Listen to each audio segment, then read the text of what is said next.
So I actually was curious about, I don't know how much of that record you've checked out, but I went and saw that live. Did you see the band? Yeah. Mm-hmm. That was amazing. But I also saw the videos you were posting. Yeah. But are you, two questions, I guess. Are you producing on that? Yeah. Okay. So, well, co-producing with the band, but yeah, we're all producers for that.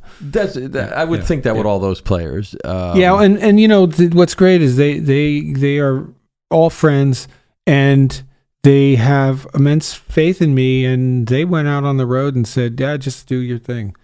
Yeah, So, I remember you telling me so that. I mix, and that happens with a lot of my projects these days, because people, especially some of the older guys who they've spent some time in the studio. They don't need to spend any more. They're like, hey, just send us when you're happy, send it to us. I didn't know that was a thing until you told me that's what you were doing. Mm-hmm. And then I'm like, oh, that sounds so much better than what I would do with coming over and like painstakingly going. Like there was no need. In the end, Jack came over like the last day after we were all pretty happy, and we both sat there. I think, maybe Larry did too, but everybody else was on the road.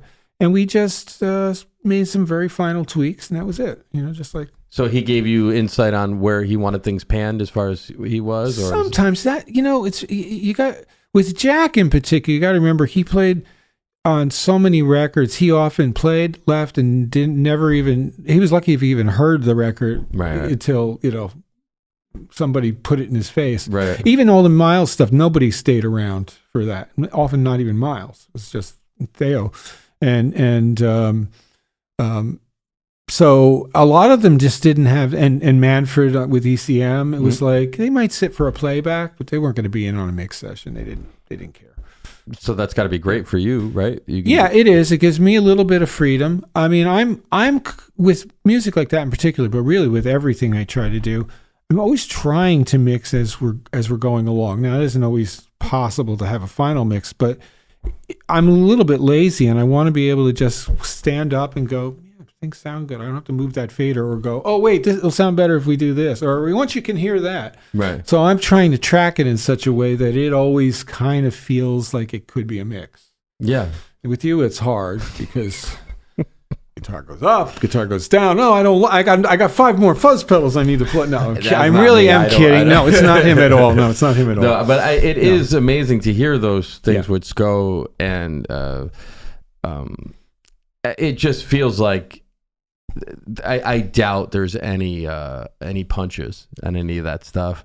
No, not with anybody in that group, because once we left the Heads, we were in improv land. Yeah. Now that doesn't mean that sometimes we don't fix a few things, especially if it's in a head. But with that band, I don't recall doing it. We had another take that had it perfect.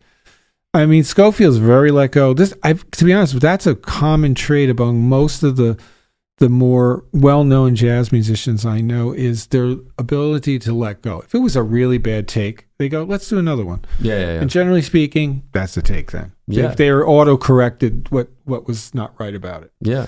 It feels like that when you're listening to it. It still feels like a live Scofield's recording. Famous for, that's how I played it, Yeah, it's awesome. What it is. Yeah, and every time I've heard him play live, or every studio recording I have, it always has that same exact feeling, which I, as a producer or as someone who's working in that environment, you do feel that's that you enjoy that more?